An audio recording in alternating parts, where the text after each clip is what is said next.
right, hello wine drinking people. Time for more of what I've had to drink yesterday. And our friend Thomas from, what the hell's the name of his new company? I used to be Transatlantic. Everybody's changing the name of their companies this year.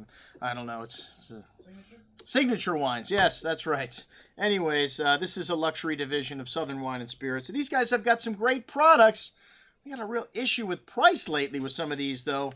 And I have to say, you know, that's one thing. We got to be competitive. We're a wine store in the middle of nowhere without a sign. If we don't have good prices, competitive prices, we're going to be out of business. Well, the Hugel Pinot Gris Classic at $26.25 for their entry-level wine, a little bit steep. Alsace, you can find some of the greatest values in the world. 50% of this fruit is estate. This is a big producer, but all the grapes are hand-harvested. They have to by law. This wine's got a good amount of that fresh fruit, pear and apple, hints of whetstone minerality, white flowers. A really good example of an entry-level Pinot Gris from Alsace, but a little bit overpriced. The Willful Wine Company. This is the first time I've had anything from them. Only 411 cases of this Pinot produced from the Dundee Hills mate of the Willamette. This wine's got a good amount of that red cherry, wild strawberry fruit, brown spices, fresh earth, a nice little funky note coming out as this wine opens up on the second day. And it's got good structure. These 2012s, like a lovely forward fruit band, but still nice structure and balance, a nice silky smooth texture, lots of that spice and earth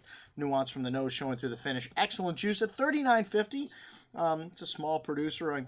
Probably is pretty competitive price for Willamette Valley or Dundee Hills Pinots. Not a bad deal. The Red Schooner Malbec. You know, a producer from Argentina was in several years ago, and they swore they were selling frozen Malbec grapes to Camus Vineyards, to the Wagner family. And I said, what the hell would they be doing with those? Because they don't have a Malbec.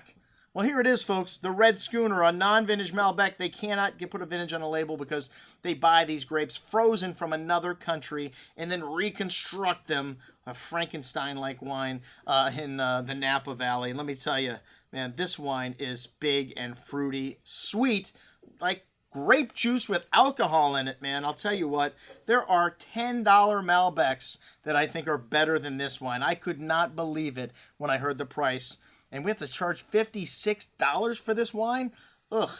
I mean, if you like Camus, you're probably going to like this wine because it's probably got 6 to 10 grams of residual sugar in it at least, but a little too sweet for my taste. And looking at the wines of Argentina, Malbec, one of the greatest values there is in the wine world. I can sell you iconic wines from great producers for $35.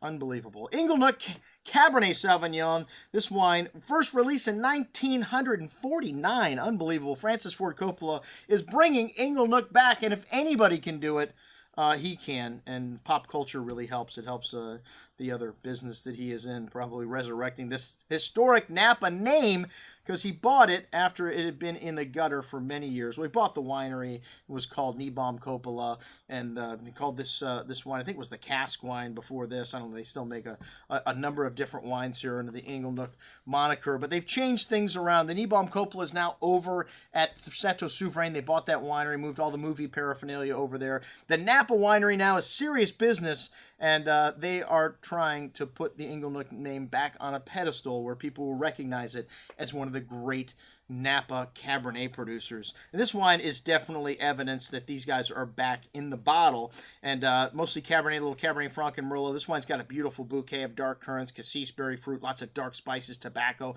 some loamy, earthy notes, a bit of that Rutherford dust, and a big and chewy wine on the tongue. These 2012s have got gorgeous forward fruit and ripe brown tannins, but these wines have got great structure. Even better on the second day. This wine's got great balance and drinking good right now, but this will age nicely for a decade or more. Excellent juice at 75. That's what we had to drink with our friend Thomas. I'm your host, Andrew Lampasoni, signing off for the Wine Watch, saying remember, always drink the good stuff first.